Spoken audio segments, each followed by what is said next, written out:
Good morning to Central and Granada viewers. It's the big event in Las Vegas, so here is how they've been selling it over there in Las Vegas.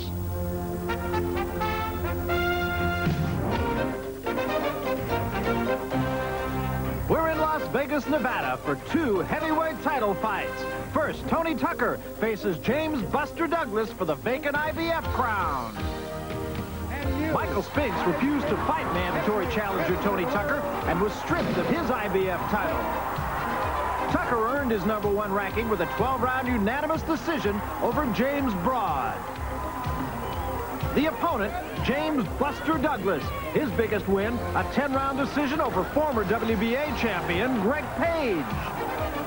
And then, WBA, WBC heavyweight champion Mike Tyson tries to make a better show of it than that embarrassment of last March. You'll see a different side of a heavyweight champion. Mike Tyson's dedicated commitment to those less fortunate. The challenger is former WBC champion Pinklin Thomas, whose hard road back to this title shot is wrought with controversy. Two determined fighters trying to reestablish their dominance in the heavyweight division. A 20-year-old freight train meets a 29-year-old former champion given his last chance for glory. Mike Tyson meets Pinklin Thomas right here.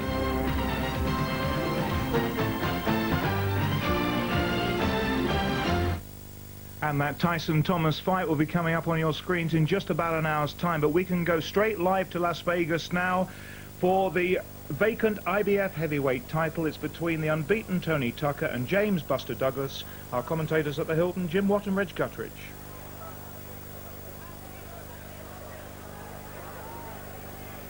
Good morning then to the viewers in the Central and the Granada areas. It's Reg Guttridge here at ringside in Las Vegas, and my verbal sparring partner Jim Watt is with me. We're just waiting now in seconds as the sun starts to set, and I'm pleased to say the heat's died down because it really is tough for the fighters, as Barry McGuigan knows.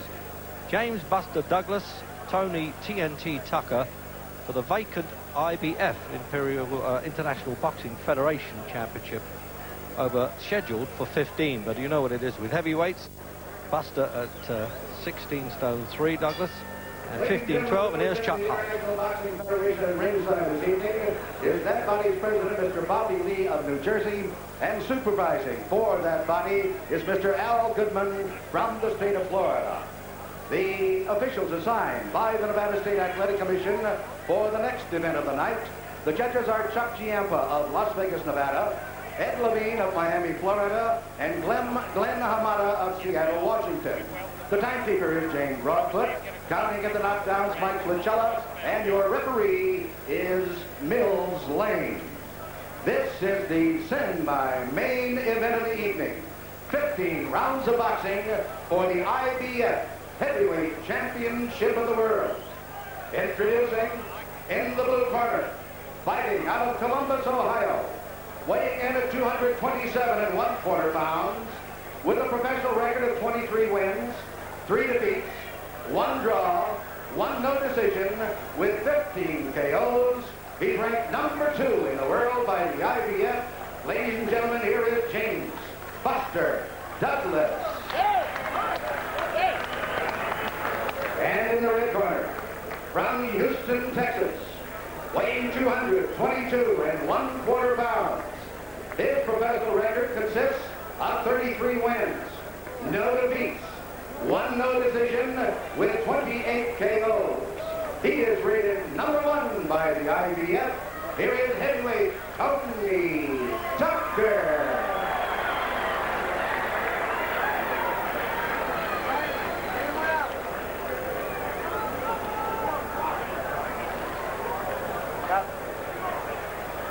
So Mills Lane then, the referee from Reno, Nevada, works in the State Department lawyer's office there, and calling them together. And the rundown on the statistics there, for what it matters. Just notice the height of these guys. And 227 1/4, that's 16-3, 15-12, the other one. Big man. Well, he's calling him Mr. the referee. Little fella, isn't he, among those two there? So a great backdrop there. First time that I've seen TNT Tucker as a pro. He was a brilliant amateur. Here's Douglas with his dad there, Bill Douglas, who fought Bunny Sterling at the Royal Albert Hall back in '71.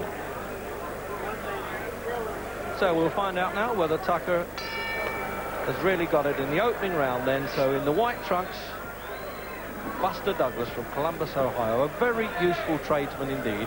But Tucker's the one with the reputation, and he's come in, of course, as favourite from Grand Rapids, Michigan, but trains now out of Texas, and got it more or less his own training camp there. Is sponsored, and all kinds of people seem to have managed him, but his father and himself are officially his managers, apparently. So there we go now. See if it'll help him. Very good amateur indeed. A little bit wasted in the pros, despite that long winning run.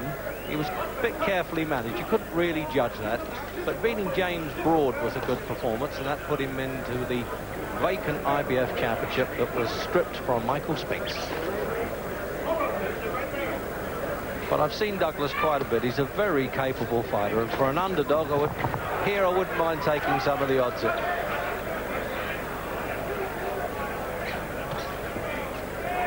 So the sun now just setting nicely so that the boxers don't have that problem of facing the sun.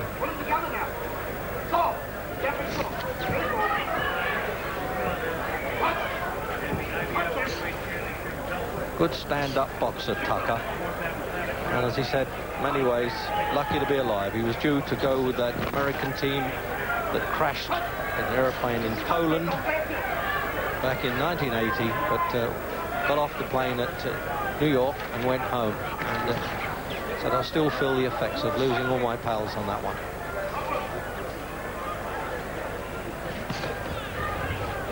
So two very capable boxers indeed. Douglas didn't do much as an amateur and has been found wanting at times, they tell me, in training, but his father assures me he's got him in good shape for this one.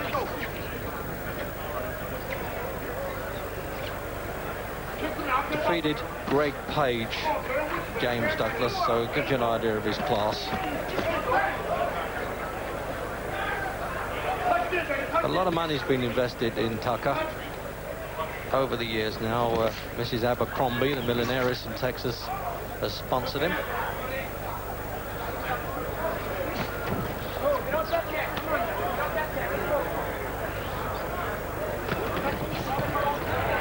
Well, he's had a long winning run, Tucker, Jim, but he's got a good tradesman in front of him as we come up to the end of this round. I see the clock there. Yeah, well, as you said, he hasn't really been tested yet at top level, but he's certainly going to be tested tonight. This is a good sharp, a good fast pace for a 15-rounder. Already Tucker looks to be quite a shrewd counter-puncher.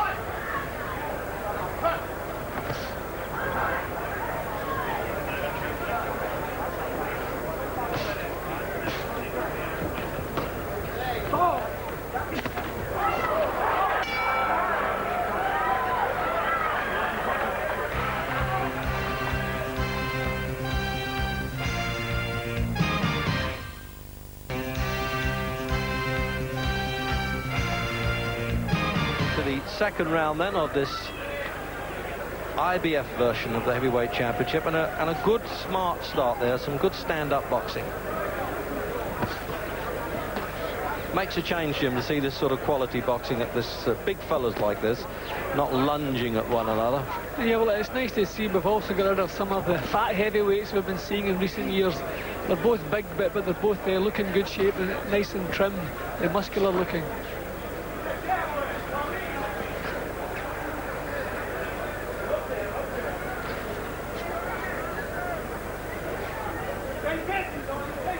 Douglas has been knocking up the door quite a bit. He's disappointed on a few occasions. That's been his trouble, but I think looks as though he's got his mind in good order for this one. And if Tucker's been believing his own publicity a bit too much, he might be in for a rude shock here.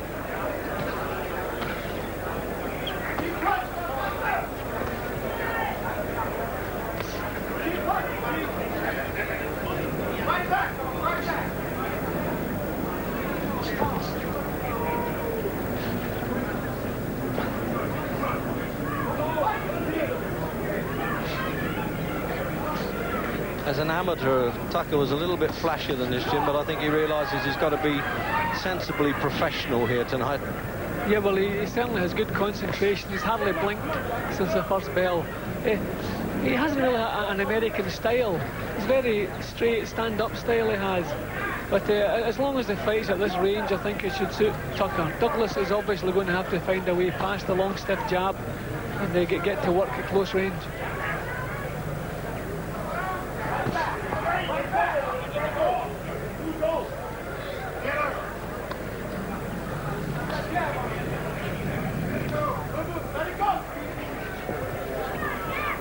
He decided not to throw that right hand, didn't he? He showed it there to Douglas and then pulled it back. He wants him to be accurate. That's smart thinking on Tucker's part.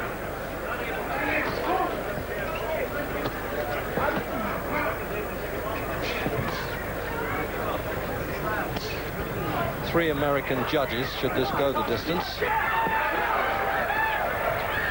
Referee doesn't score.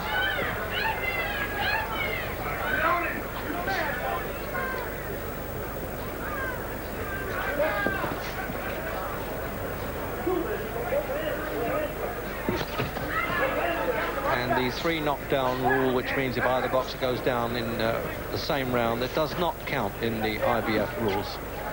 Could be stopped after one knockdown or three or four. Oh, came right out on top of us there. Well, I tell you, I've heard of having a foot in the mouth, Jim, but that was quite a foot to take.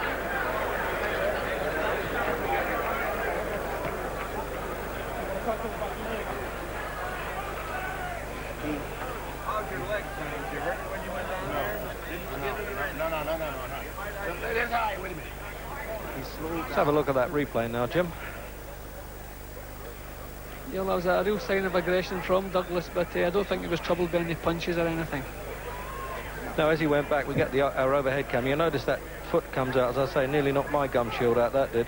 And the doctor did check with him that he's okay.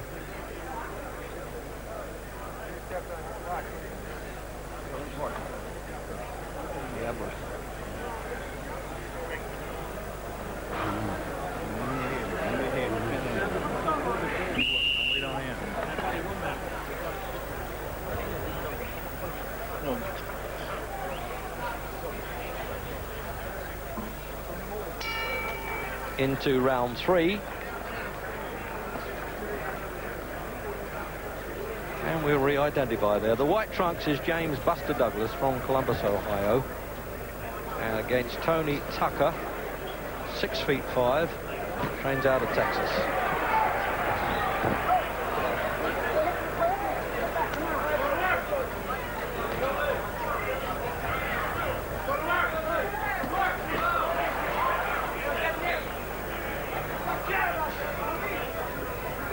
Well, the smart money was on Tucker, Jim. I should think a little bit concerned at this stage. Douglas is boxing as well as I've ever seen him anyway.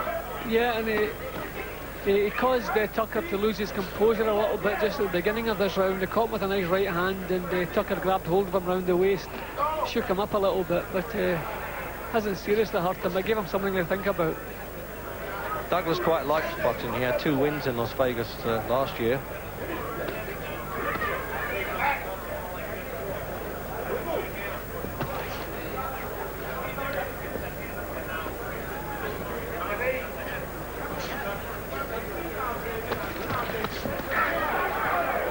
Some sharp right hands coming in from both of them. A good counter punch by Tucker as Douglas laid in. Douglas is getting a little bit closer to Tucker now.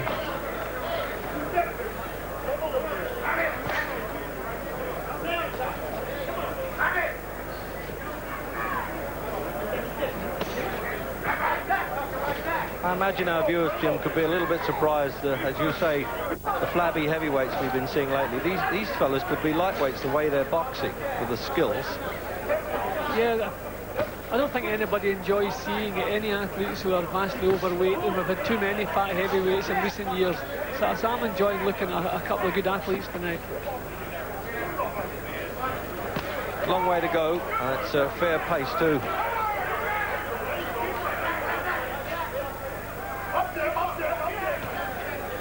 Well, as I said, Douglas is getting a little bit closer and he's troubled Tucker a couple of times with good sharp punches.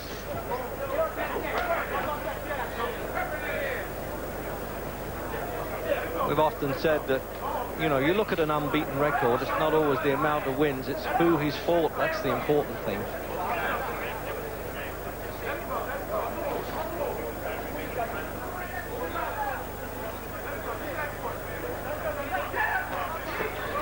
trying to read each other a little bit now. They're trying to feint and draw a lead. There, you can see it there.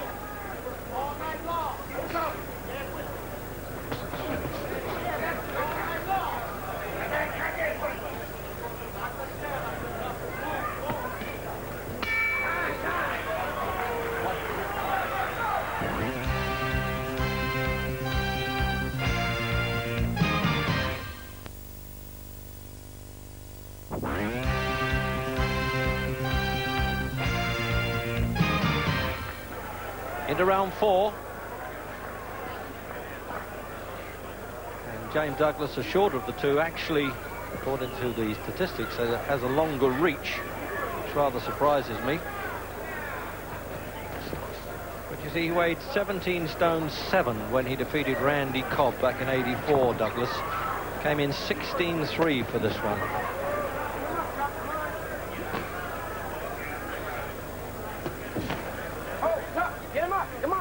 Well, you can, it's a bit obvious there. Old Mills Lane likes to hear the sound of his old voice. He's good at that. Keep him up. But they're wearing the obligatory foul-proof protectors, but nonetheless they can be disqualified for persistent fouling. It doesn't have to hurt the opponent.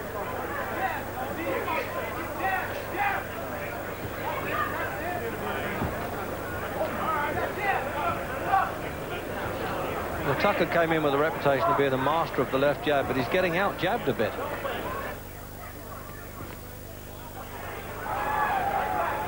He's really fancying it now, Douglas, isn't he? Yeah, well, it's the type of fight he was hoping for. I think he probably expected Tucker to be a lot more mobile and pin him on the end of the jab, but he's getting into range a lot quicker than he probably thought he would, so he'll be quite happy at this stage.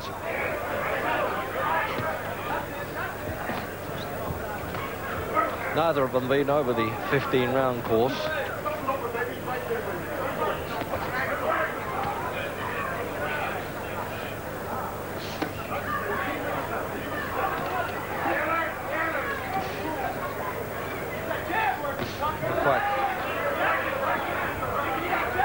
If it were a poor fight, you could admire the scenery here. You can see the Sierra Mountains in the back of Nevada. It really is a tremendous setting. Good variety of punches there. Tucker leads with the left hand, tries to shoot the uppercut through there. Tucker's trying to back Douglas up a bit now, and it's a slightly different fight when he manages to do that. I think Douglas is the type of fighter, to be effective, he has to come forward. And I don't know if Tucker has tumbled to that, but he's trying to push him back here.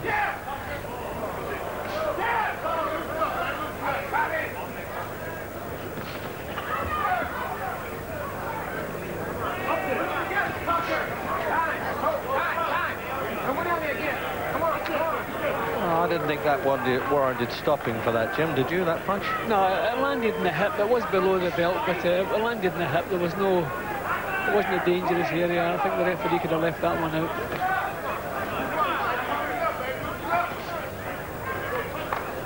Sort of contest, I think, where he can be part of the crowd, the referee, and stand off and enjoy it.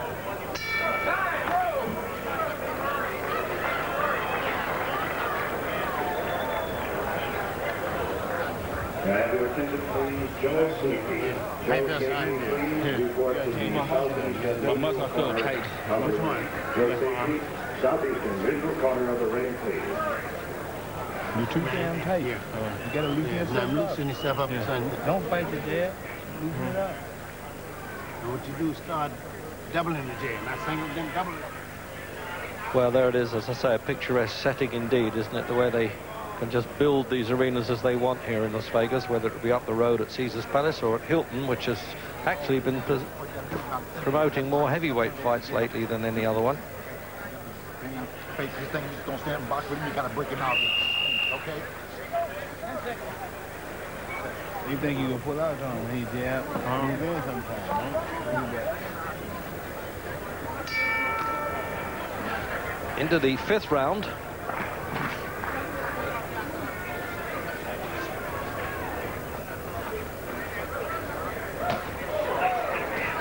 And the underdog there, Buster Douglas, although not so Buster on this occasion. It's been a lot more rotund than this in recent fights. doing quite well, I think. It's really surprised me. I thought Tucker would be too rangy for him and smart with the left hand, but he's had difficulty getting through. He's been a little bit tight, and his cornermen have told him that too, Tucker. Loosen up a bit.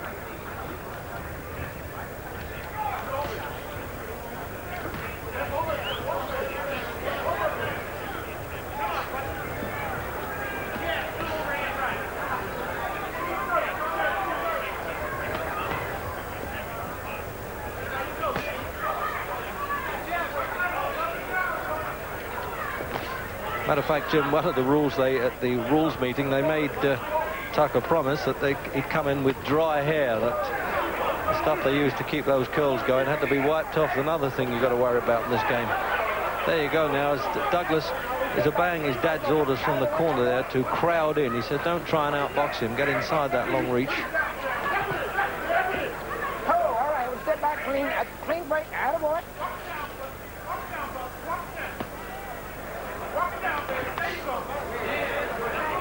Like that right-hand counter punch, Jim. It's short and sharp from Tucker, isn't it? Yeah, he seems always ready to let the counter spring out. He just carries his head a little bit high. But we're not used to seeing that with American heavyweights. Normally they're tucked down a little bit into the shoulders, but he's carrying his head very high. And Douglas a few times has been catching him with right-hand leads. Yeah, I think he's showing off the hairdo at this stage, and he may regret it. Clean, one step clean. Okay.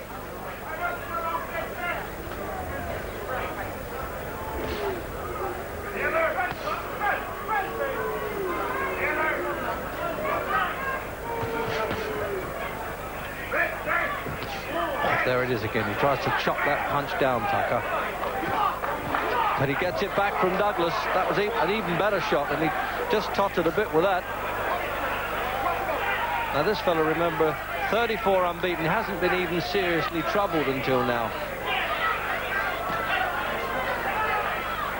And the punches are definitely getting harder now. They're really getting close enough. As we get the countdown then for the 5th. Get off that neck, come on.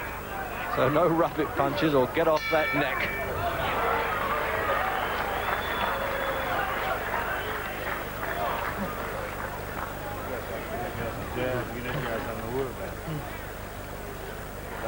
Well, a very calm and collected corner, this one, I must say, with Tucker. Old Luther Burgess there goes right back to fighting Willie Pep. Let's have a look at replay on that one, Jim. That was a good right-hand punch from Douglas. It caught Tucker a little bit high on the forehead, but certainly stunned him. He lost his footing for a couple of seconds. Good punch, and the first time either of them have been troubled. And the overhead view, you see, there it is, bingo, downward shot there.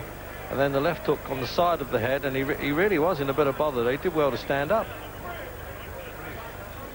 Reagan, seeing your punches, we're doing the same thing. Don't wait. Go in the circle. We don't expect you. When you punch it, sometimes go forward. Punch. Relax. Okay. Into the 6th round then, scheduled for 15, remember. International Boxing Federation version of the championship. That's a mainly American formed.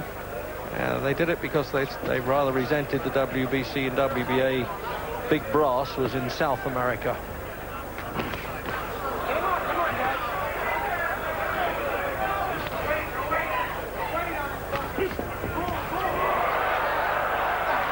Well, I said from the start, Jim, that Douglas would give this fellow all the trouble he could handle, and it looks as though he's going to do it. Yep, I think Tucker's going to have to think about something else. He's going to have to change his tactics. The fight he's been using so far is suiting Douglas. He's letting him get too close. He's not using the physical advantages he has.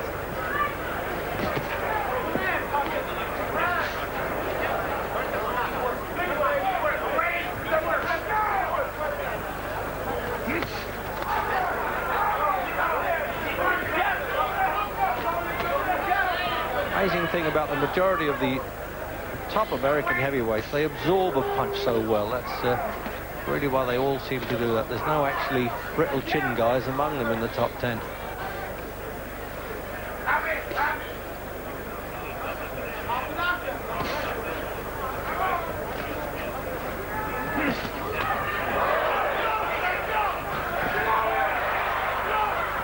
Legs are looking a bit slack there. I suppose at 6 feet 5 and 15 stone 12, they're entitled to sink a little bit, but they look as though they could be tightened to me.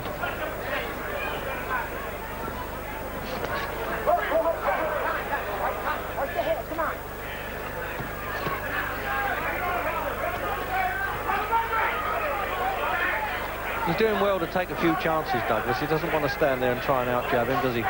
Well, that's what he has to do. He has to get close. I'm surprised that he's managed to get into range so quickly in the fight. But I think a lot of that is due to the fact Tucker's not boxing the fight. He should be boxing. But Douglas is going through a nice little spell at the moment. And we're almost in there with them with that corner camera.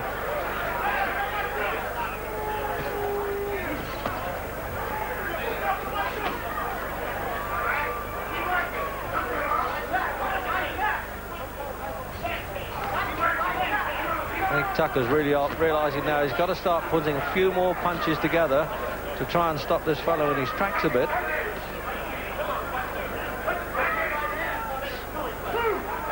He's certainly got a good range of punches, Tucker, but he's posing a little bit.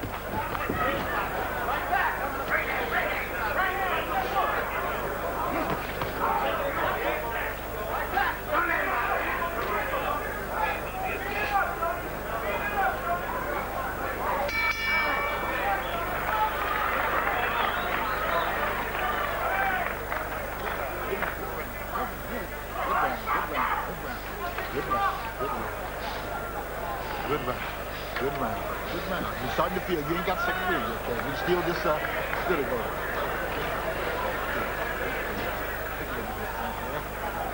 Now let's have a look at that. You see, there comes the uppercut from Tucker, but right away Douglas made him back off with that one. Jim? Yeah, Douglas threw a lot of good punches in that round. That was a good round for Douglas. I think he'll be quite happy with himself. Well, we can see it coming, of course, but he gets caught square a little bit, Tucker. Feet together. Wait on him taking a week.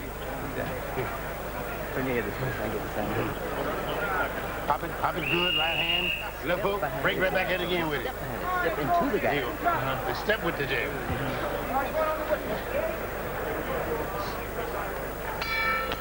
Round 7.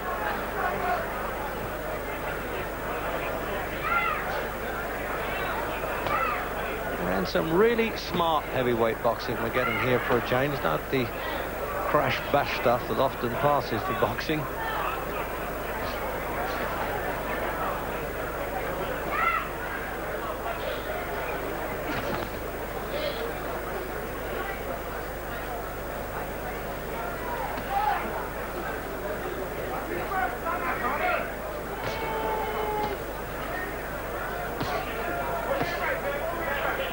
Well, the way it's going, the American judges may have a job sorting this one out, but of course, one punch can turn the whole thing, and often does, the least predictable of all sportsmen are the heavyweights.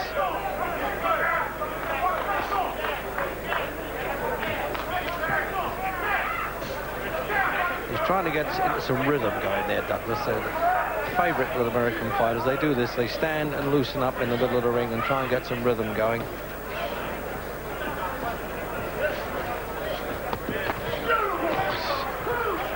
Best old-fashioned 1-2 punches I've seen for a long time by both fighters, but particularly Douglas here.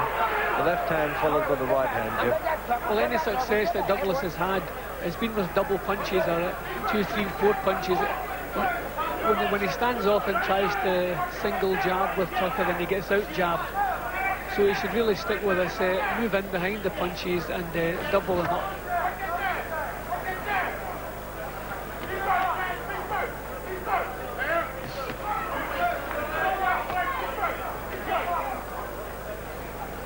Step back, clean.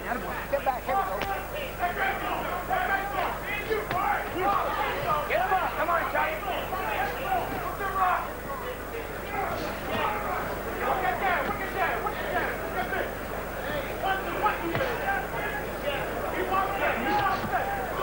Oh, there's some oohs and ahs coming from the crowd there, including 1 or 2 famous faces around the ring as usual.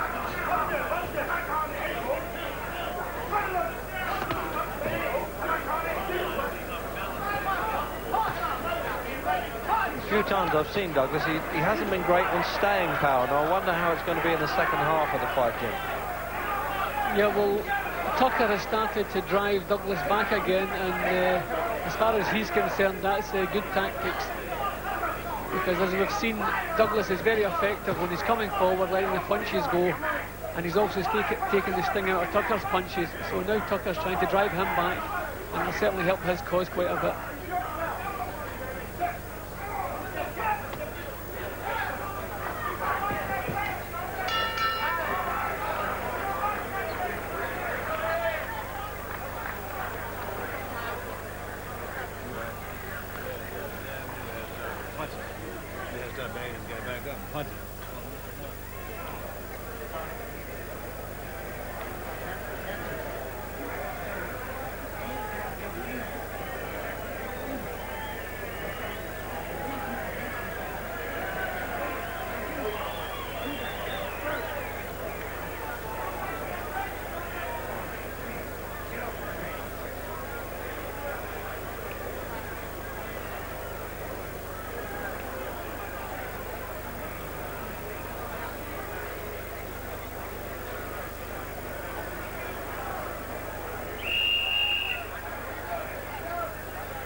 Into round 8. And a really good pace this for big fellows, you know. Good smart boxing. When I say pace, you don't need to have fast footwork in the heavyweights, but they're quite mobile, and their punch pace has been good.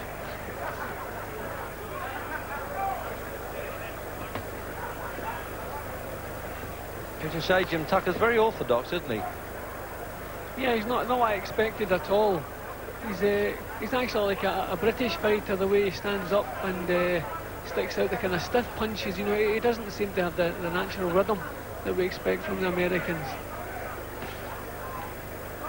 You can see now why he was definitely one of the best amateurs in the world, and had the United States not boycotted the Moscow Olympics, I think he was a big favourite to have won a gold medal there. Which all have turned out a bit of a waste of time in the end, and upset a great many amateur boxers and indeed amateur athletes.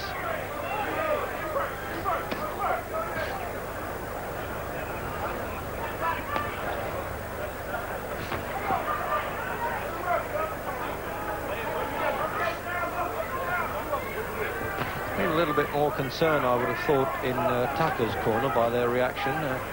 Douglas's people seem pretty content the way their man's going.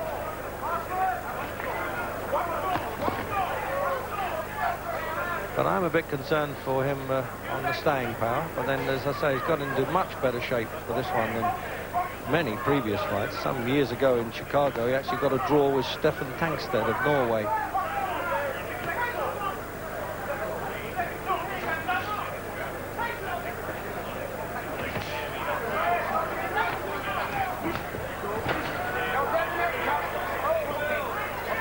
Well, that's first sort of clinching and roughness we've seen in 8 rounds, Jim. Yeah, well, it's been a fair old pace, and we're now getting towards the hard part of the fight. But Tucker's trying to put a little more power into his punches now. He's trying to move in behind the punches.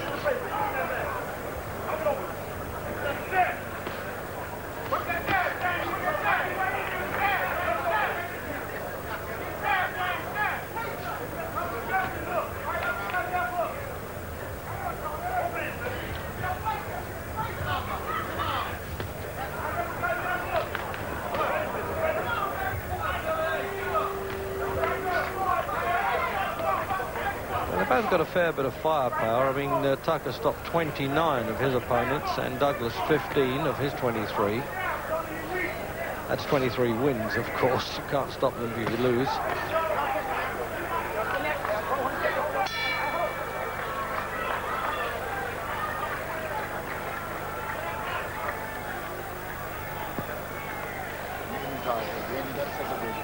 Where's my eye off? Got some shit in my eye. Where's that one? No, I think it was Vaseline. Well, so you put the Vaseline on the eye? Yeah. On the bottom. Yeah, but it was on my eye last time. Ice.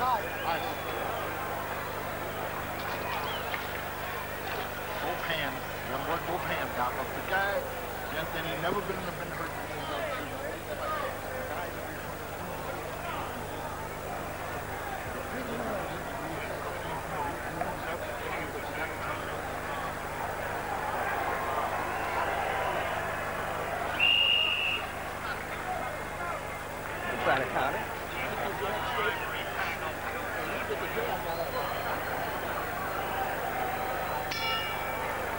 Round 9. And as the sun really set now, we're actually getting a bit of wind coming up now.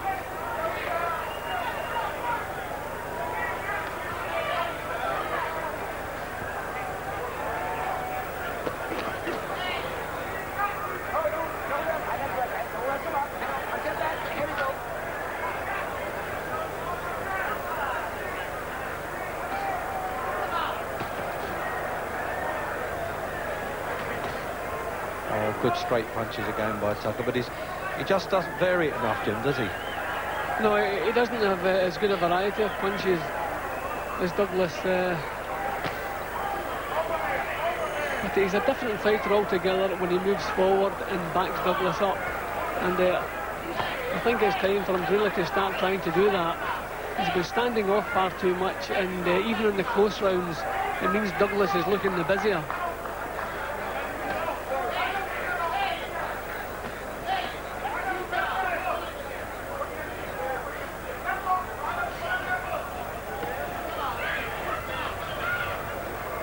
He's using his reach there, Douglas. As I said, he's just a bit longer reach.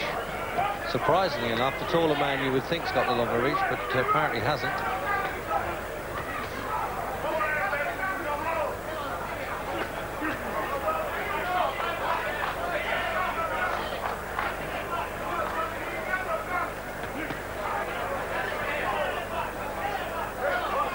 He doesn't always lean in with the punch, Tucker, does he? He tends to be slightly arm punches. Hard enough, mind you. Yeah, that's what I mean. He's actually two different fighters. When he steps in and moves in behind the punches and drives them home, he has far more success because he's pushing Douglas back. But too often he's just sticking out the punches and Douglas is coming straight through them.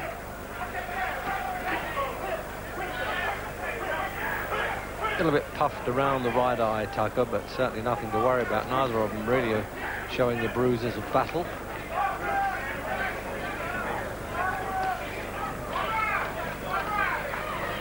Well, that was a bit saucy, turning to southpaw and leading a couple of right jabs.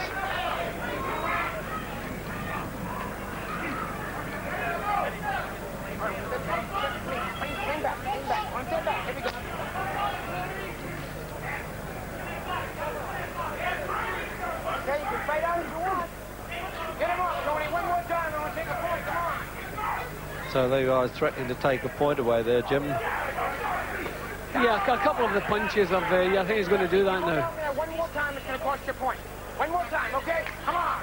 So there, well, it's very firm referee in that.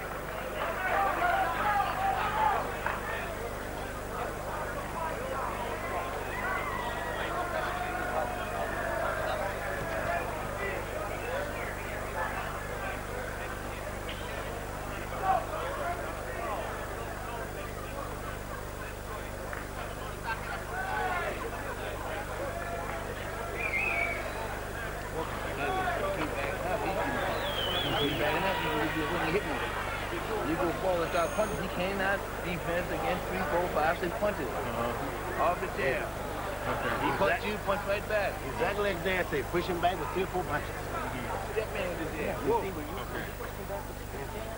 Now what you want to do, Tony, is take over the fight. Push him back, then break it in. Mouthpiece.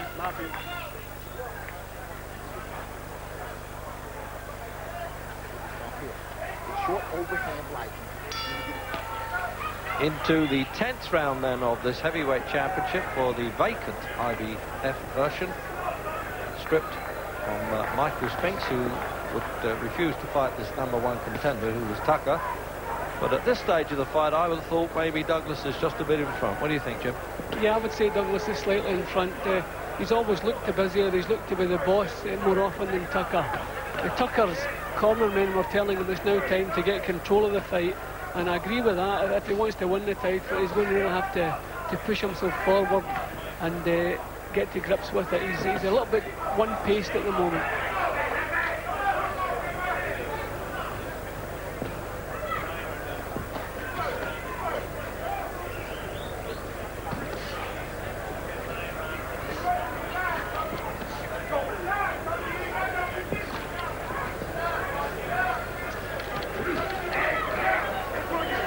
There's a good punch, Jim, a kind of left-hand uppercut almost there. He started that with. There's a good right hand he come back with too. That one shook Douglas up. That was a good right hand. Yeah, well, when he said take over the fight, Luther Burgess, the trainer, to Tony Tucker, he wasn't kidding. He may well have done here, and he needs to pull it back a bit. Oh, he's got Douglas going now, and he's got plenty of time to do it in the 10th. And let's see if he's a good finisher. He's taken his time to get there, but it's now the mark of a good champion if he can stop this fellow, and it looks as though he's going to. Mills Lane primed to dive in, and it's all over. There it is, midway through the 10th round. And Jim Watt and I thought this fellow was just a bit behind, and that's the mark of a champion, Jim, when they can pull out the punches that matter. And that's the first chance he's had to really take over the fight, and he grabbed it with both hands. A nice little left-hand uppercut started the trouble, and they come back with a cracking right-hand punch bang on the chin, and I don't think Douglas ever recovered from that. He saw his chance, and he went, and he took his chance. He's kneeling on the floor there with his sequin gown there, Tony Tucker. He's besieged by fans as jumping in the ring, so he just knelt on the floor there as though he was praying. But he's now won the IBF version of the heavyweight title.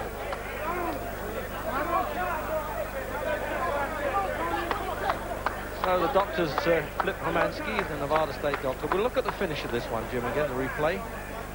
That was the right hand that you reminded me of there, and certainly Douglas wishes you'd reminded him of it. I think that it was coming. I was a little bit surprised with Douglas. You know, at a time when his defences should have been tightened up, he just seemed to go onto the ropes and try to sway out of trouble. He should either have got his hands up nice and tight. See, he's not throwing any worthwhile punches here, so either he should have grabbed the hold of Tucker or covered up, but he just seemed to sway in the ropes. Did neither.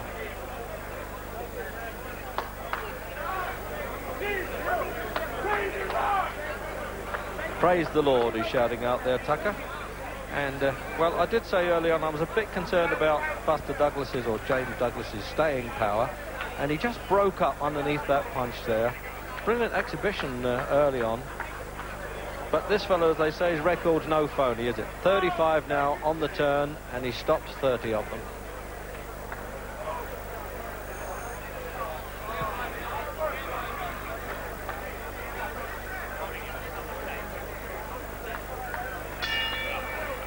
Ladies and gentlemen, the time, 1 minute, 36 seconds of the 10th round. Referee Mills Lane stops the bout. Winner by TKO and new IBF heavyweight champion of the world, Tony Tucker. Well,